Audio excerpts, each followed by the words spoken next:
Sot në 25 mars 2026, Këshilli Mbikëqyrës i Bankës Shqipërisë mori në shqyrtim dhe miratoi raportin e politikës monetare.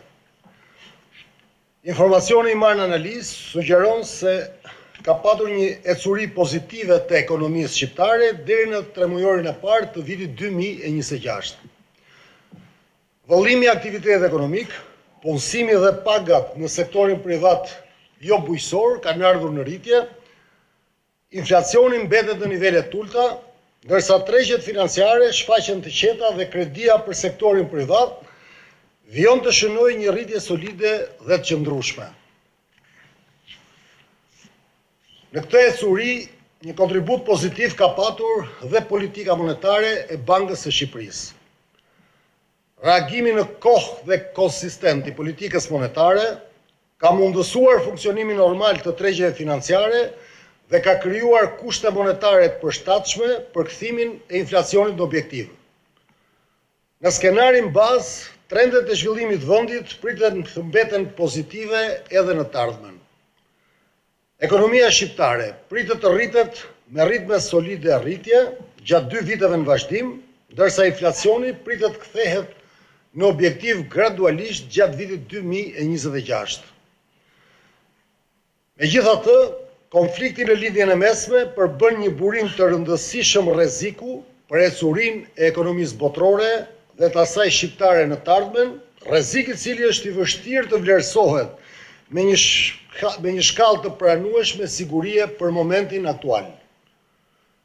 Në këto rrethana, Këshilli i Mbikëqyrës vendosi të mbajë të pandryshuar qëndrimin e politikës monetare, duke rritur njëkohësisht vigjilencën ndaj zhvillimeve dinamike në ambientin botëror. Lejoni të afroj në vijim një pasqyrë më të detajuar të opinionit ton mbi zhvillimet ekonomike dhe financiare, si dhe të detajoj vendimin e politikës monetare dhe arsyet që e motivuan. Inflacioni i çmimeve të konsumit arriti një nivel mesatar prej 2.4% në 2 muajt e parë të 2026-s, duke regjistruar një rritje të lehtë kundrejt tremujorit paraardhës. Kjo ecuri ishte në përputhje me pritjet tona. Kjo ecuri u diktua nga rritja e çmimeve të qirave, të artikujve ushqimor, të disa artikujve të shërbimeve dhe nga stabilizimi në nivel vjetor i çmimit të energjisë elektrike për familjet. Në aspektin makroekonomik, ecuria ende nën objektive e inflacionit vijon të pasqyrojë nivelet e ulta të inflacionit e importuar dhe pasojat e goditjeve pozitive të ofertës gjatë vitit 2025. Rënja e presioneve të huaja është ndikuar nga ecuria e inflacionit në partnerët tanë tregtar dhe nga forcimi i kursit të këmbimit të lekut.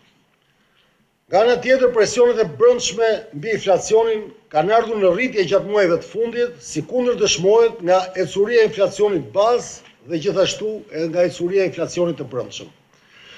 Megjithatë, kjo rritje duket se është përqendruar në segmentin e çmimeve të qirave. Duke përjashtuar efektin e tyre, trendet të afatmesme të çmimeve mbeten në linjë me objektivin ton të inflacionit, si pasojë e ecurisë së qëndrueshme të kostove të punës, të marzheve të fitimit dhe të pritjeve për inflacionin. Sipas të dhënave të Instatit dhe projeksioneve tona, vëllimi i aktivitetit ekonomik në vend vlerësohet jetë rritur rreth nivelit 3.7% gjatë vitit të shkuar. Zgjerimi i aktivitetit u mbështet nga rritja e konsumit familjar, nga rritja e investimeve në sektorin privat dhe e eksportit të shërbimeve. Nga ana tjetër, politika fiskale ka vijuar të shfaqë një natyrë konsoliduese, ndërsa eksporti i mallrave ka shënuar rënje. Ky profil kërkese ka nxitur zgjerimin e sektorëve të shërbimeve dhe të ndërtimit, ndërsa sektori i bujqësisë dhe ai i industrisë kanë vijuar të kurrën.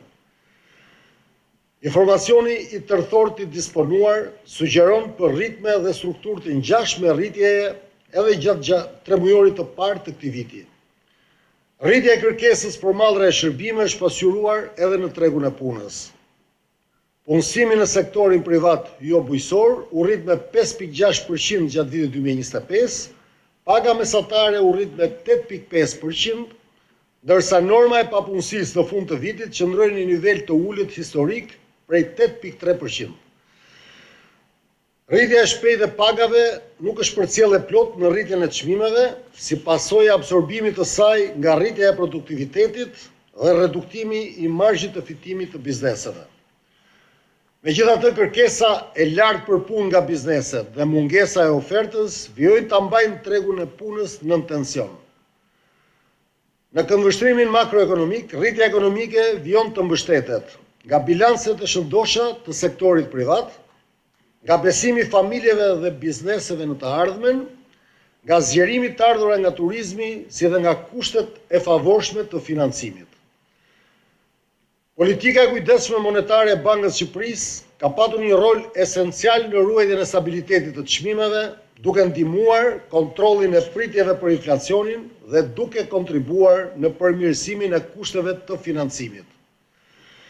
Më konkretisht, lehtësimi i qëndrimit politikës monetare gjatë vitit 2025 solli një ulje të mëtejshme të normave të interesit kredive dhe u pasqyrua në një rritje të qëndrueshme dhe të shpejtë të kreditimit në vend.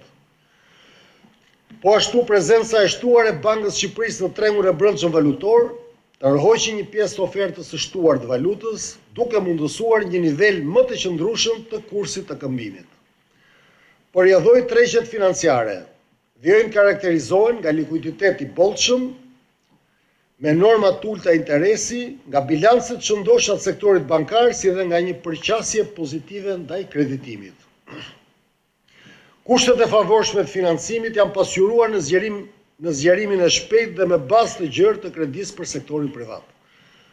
Portofoli i kredisë shënoi një rritje vjetore prej pothuaj 14% gjatë 2 muajve të parë të vitit 2026, duke vijuar të shfaqë tregues të mirë cilësie për qëndrim të rritur në lek, si dhe duke mbetur i orientuar drejt financimit projekteve të investimeve të bizneseve dhe blerjes së banesave për familjet.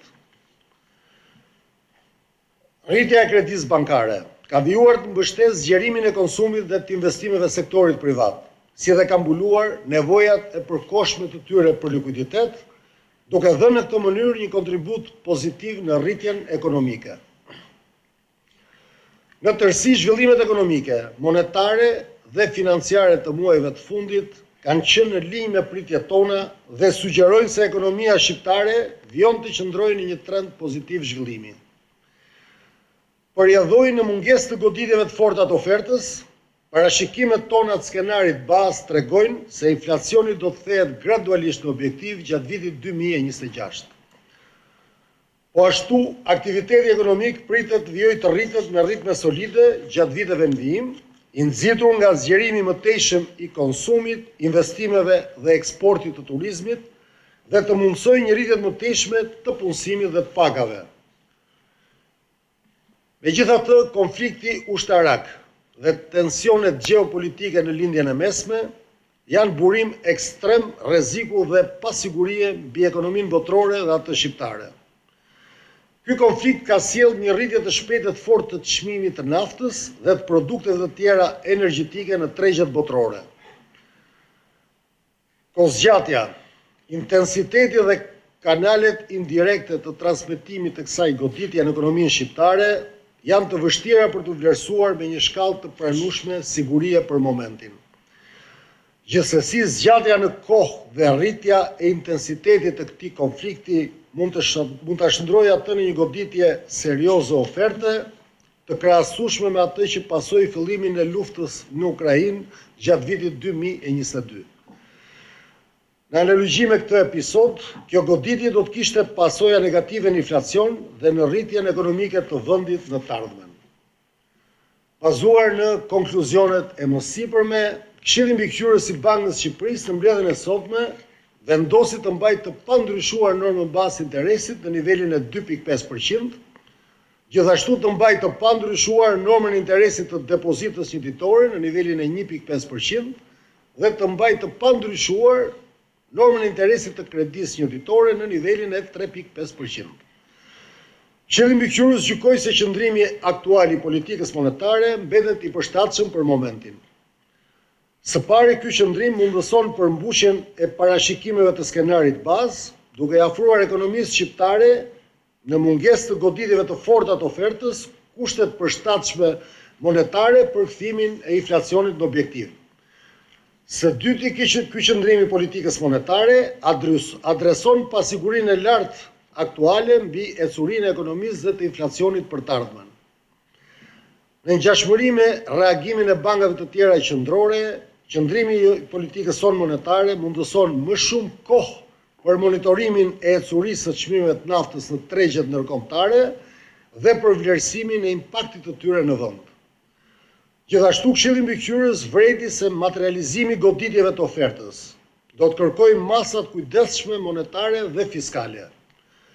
Këto masa duhet të japin përparësi ruajtjes së stabilitetit ekonomik dhe financiar të vendit dhe mbrojtjes së segmenteve më vulnerabël të ekonomisë shqiptare. Sa më sipër reagimi i politikës monetare do të vijojë të orientohet në çdo rast drejt respektimit të objektivit të stabilitetit të çmimeve, duke u kujdesur që goditja e ofertës të mos shndrohet në presionet qëndrueshme dhe afatgjata inflacioniste. Këshilli Mbikëqyrës i Bankës Shqipërisë do të monitorojë me kujdes dhe në vazhdimsi situatën. Bazuar në të dhënat e reja, Këshilli Mbikëqyrës mbetet i gatshëm të reagojë në kohën, në kahun dhe me forcën e duhur ndaj çdo rreziku material mbi stabilitetin e çmimeve.